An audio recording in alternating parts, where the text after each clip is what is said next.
Welcome to my World History Notes, where I read from my book I wrote to teach homeschoolers. A Bible Believer Looks at World History. You can get it on lulu.com, amazon.com, or the Bible Baptist bookstore, or just follow me on here. First, today we're going to talk about the Philistines. Now, first thing I want to say, let me get into it, and then we'll go. The Philistines are first mentioned in chapter 21 of Genesis, and Abraham lived among them, quote, for many days. It says, now, who were the Philistines? Now, first off, I want to go over what I believe and what traditional scholars say. I believe the Philistines came out of, as the Bible says in Genesis 10:14, it says that Philistim, a plural of Philistines, came out of Cashluhim, which was a son of Mizraim, and Mizraim is the founder of Egypt. So that's where I believe that came from, and they could have moved around the Mediterranean and moved in and back, and migrations and stuff like that. But let's talk about what traditional historians say. The Philistines, Daniel Snell, Life in the Ancient Near East, states that Palestine derives its name from the Philistines, who were, he says, a seafaring people who had afflicted Egypt. Those who settled around modern Gaza are best known, and he also says that they were called something different, Tjeker, Tjekker, further north. He says they came from the Aegean Sea and brought Mycenaean pottery from Greece with them. They had 5 major cities, each ruled by a despot, and Snell says that they tried to control the hill country of Palestine, probably starting out as the Pharaoh's mercenaries, of which the Egyptians used quite heavily.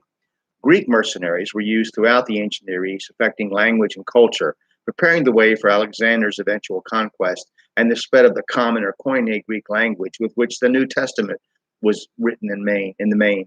Bienkowski and Miller's Dictionary of the Ancient Near East concurs with these statements. Durant barely mentions them in his history. According to Archbishop Usher, quoting Christian historian Eusebius from his work Chronicles, who was quoting Castor of Rhodes, the reign of the Argives in Greece began in 1856 BC. Also quoting Varro from his work Human Antiquities, Usher refers to Inachus as the first king about the time of Isaac's move to Philistia, 1796 BC, for a respite from the famine. The Ogygian deluge was supposed to have occurred in Greece, and this is found in the works of Hellanicus, Castor, Thales, Theodorus Siculus, Alexander Polyhistor, and Julius Africanus, as reported by Eusebius. Now, for some definitions, the Argives were of Argos, one of the foremost Mycenaean cities of the Peloponnesus. In Homer's Iliad, Danaans, tribe of Danaus, and Argives commonly designate the Greek forces opposed to the Trojans. The Greek geographer of the 2nd century, Pausanias, as reported in the Encyclopedia Britannica, states with regard to the Argives, from the earliest times, quote, have loved freedom and self-government, and they limited to the utmost the authority of their kings. The Peloponnesus is part of Greece south of the Isthmus of Corinth. The Philistines may have come from there, escaping the constant struggles that occurred as the Greek city-states were forming. That's what traditional historians and scholars say. Another possibility is that they were refugees or colonists from the fallen Minoan civilization of Crete. Again, their opinion. The Minoans were a mercantile people who engaged in overseas trade and showed signs of a highly developed civilization from the middle of the last half of the 2nd millennium, around 1700 BC onward. Things to remember would be the mythical king Minos and his labyrinth, uncovered by Sir Arthur Evans at Knossos, Knossos, the palace of the Minoans.